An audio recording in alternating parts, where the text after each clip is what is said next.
Hello, I'm Alan Johnson. I'm a professor of environmental conservation at Clemson University in the United States. I'm interested in the philosophy and practice of wilderness preservation on Earth and beyond. This is my presentation for the Society for the Social and Conceptual Issues in Astrobiology, 2020 virtual meeting. So let me share my screen and we'll get started.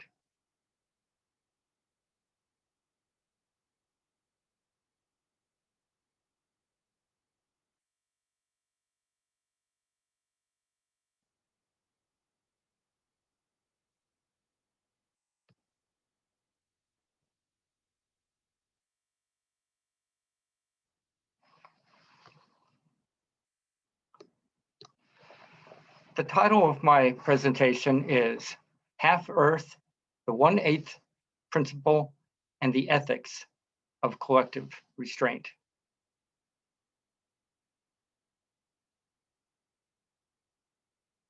Wilderness has been defined as an area where the Earth and its community of life are untrammeled by man. That's the definition given in the Wilderness Act, which the United States passed in 1964. I've argued elsewhere that the concept of wilderness can be extended beyond the Earth to extraterrestrial environments. Humans now dominate much of the Earth's surface, and we are on the cusp of expanding our reach out to the moon and beyond to Mars and the rest of the solar system. We can ask, as we expand our reach, how much space should be left for nature? And a related question, what resources should be saved for the future? In addressing these questions, let's begin with some very basic ecological principles about growth in populations or resource consumption. If we think about the human population over time, it has grown substantially on this planet in the course of history. As would be expected for a population with unlimited resources, it has basically grown exponentially, meaning that there is a doubling of the population at fixed intervals, and resource consumption increases along with population size. This sort of exponential growth, however, is not infinitely sustainable. At some point, some factor or combination of factors will limit growth. So what happens as we start approaching the limits to growth? As one possibility, we can imagine that there is a smooth transition to leveling off at a constant population and a constant rate of resource consumption at something that ecologists refer to as the carrying capacity of the environment. Alternatively, the population may grow quickly, overshoot the sustainable carrying capacity of the environment, and then collapse, generally to a lower steady state because the environment has been degraded. So let's turn now to thinking about the long-term population and resource consumption here on Earth. Evolutionary biologist E.O. Wilson and others have advocated that we should set aside half of the Earth's surface as a reserve for the preservation of the biosphere. The justification that Wilson and his colleagues present for this is generally couched in terms of the intrinsic value of nature and the other species with which we share this planet. Wilson also invokes his concept of biophilia, or the human love of nature and natural diversity. There may also be pragmatic reasons in terms of ecosystem services that are provided to humanity. Turning now our attention to the solar system, astrophysicist Martin Elvis and philosopher Tony Milligan recently co-authored a paper in which they advocate what they call the 1/8 principle, where they suggest that we should restrict development to just 1/8 of the solar system, reserving the remainder as wilderness. Their justification rests on prudential reasoning, arguing about a concern for the needs of future generations of humans. So, going back to the question of how much wilderness should we preserve, these authors suggest 1/2 of the Earth and 7/8 of the solar system. When we're talking about resources that are being exploited, one approach that is frequently applied is to think of natural resources as so-called common pool resources.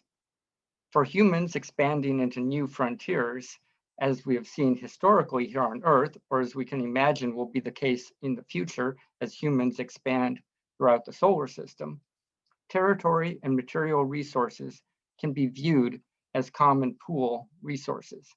By common pool resources, I mean ones which are accessible to multiple users, where it is difficult or impossible to exclude other users from gaining access to the resource, and also a resource where the supply is finite and is reduced by the appropriation or consumption of that resource by other users.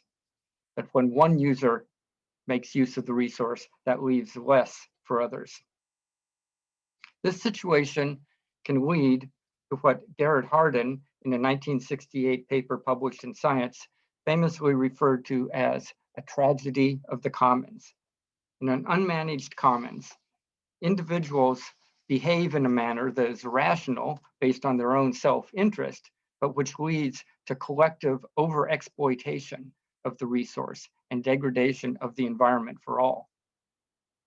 Avoidance of this resource depletion requires, in Hardin's terminology, mutual coercion, mutually agreed upon.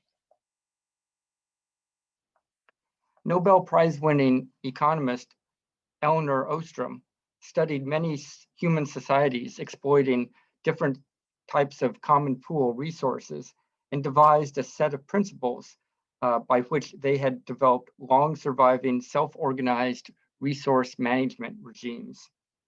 I list 5 of the rules here. In some of her later writings, she expanded this list to a set of 8 principles. Turning now to the ethical considerations in exploiting common pool resources, what duties or obligations do individuals or groups have with respect to the use of common pool resources? Baylor Johnson argued that if we're in a tragedy of the commons situation, individuals are not obligated to unilaterally reduce their own consumption, because unilateral action cannot reasonably be expected to avert the pending resource depletion. If I cut back on my consumption of a common pool resource, there's no guarantee that others will do so. In fact, it's reasonable to expect that others will go ahead and exploit the resource in my stead. However, Baylor Johnson does believe that individuals do have a moral duty. They have an obligation to work towards effective collective agreements that would coordinate resource use and avert the aggregative harm of resource depletion. The moral duty for individuals is not unilateral reductions in consumption, but committed work towards a collective agreement, such as the ones that were documented by Elinor Ostrom. Further, Elizabeth Kahn has argued that organizations such as corporations or governments or other goal-oriented collectives function as moral agents, as collective moral agents, and therefore these collectives have an obligation to avert a tragedy of the commons as well. The prior analysis argues that there are both individual and collective moral obligations to devise an agreement that would avert the depletion of the commons, but it doesn't specify the nature of that agreement. Typically, 3 sorts of approaches have been discussed. One is regulation of resources by some central authority, such as a government. Secondly, the conversion of common pool resources into private ownership and enforcement of property rights. Or thirdly, cooperative sustainable use practices based on user-derived rules of the sort outlined by Elinor Ostrom. So which approach is most likely to be viable as applied to space resources? Let's talk a little bit about current space policy. Much of that policy is set by the Outer Space Treaty, which declares that outer space should be the province of all mankind, and it should be free for exploration and use by all states without discrimination. This treaty has been accepted by at least 110 parties, including the United States and all the major spacefaring nations. And it goes on to specify that outer space is not subject to national appropriation by claim of sovereignty, by means of use or occupation, or by any other means. The Moon Treaty goes further and says that the moon and its natural resources are the common heritage of mankind. However, this treaty has only been ratified or signed by about 20 states, and notably, the United States and other major spacefaring nations have not adopted this treaty, so its relevance is limited. More recently, a bill was passed and signed into law by President Barack Obama entitled Commercial Space Launch Competitiveness Act, and it gives United States citizens the right to possess, own, transport, use, and sell resources obtained in space. And most recently, President Trump signed an executive order entitled Encouraging International Support for the Recovery and Use of Space Resources, which specifically regards outer space as a legally and physically unique domain, which is not viewed as a global commons. This language has been seen by many as markedly different in spirit and perhaps even contradictory to the intent of the Outer Space Treaty. I would conclude by saying that despite this recent policy language in the United States rejecting the view of space as a global commons, in fact, space resources currently do function as common pool resources, at least in the definition or the way that term is used by Garrett Hardin and Elinor Ostrom. We might debate the legal nuances of terminology related to commons, but from an ecological or economic perspective, it is difficult to exclude users from access to material resources in space. And clearly the consumption of those resources by one user does deplete the finite supply for other users. So by that logic, they can be regarded as common pool resources. Although the quantity of space resources by current standards is very large, it is not infinite. And in the long timescale considered by Elvis and Milligan, it is likely that humans could deplete those resources. Viewing unextracted materials as a common pool resource does not exclude private ownership of those resources once they're extracted. There's a long tradition of viewing fish in the open sea as a common pool resource, but once they are caught, they are private property, which can be sold. Analogously, it would seem that mineral resources, say on an asteroid, would be considered common pool resources until extracted, at which point it could be viewed as private property owned by those who extracted the resource.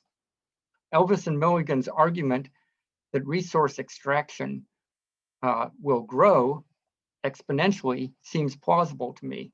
And I believe that based on Baylor Johnson's and Elizabeth Kahn's reasoning, there are both individual and collective ethical obligations to prevent the tragedy of the commons. It seems that the most fruitful approach would be to pursue international agreements for user-based rules of resource management based on Ostrom's principles. Thank you for your attention, and I look forward to the discussion.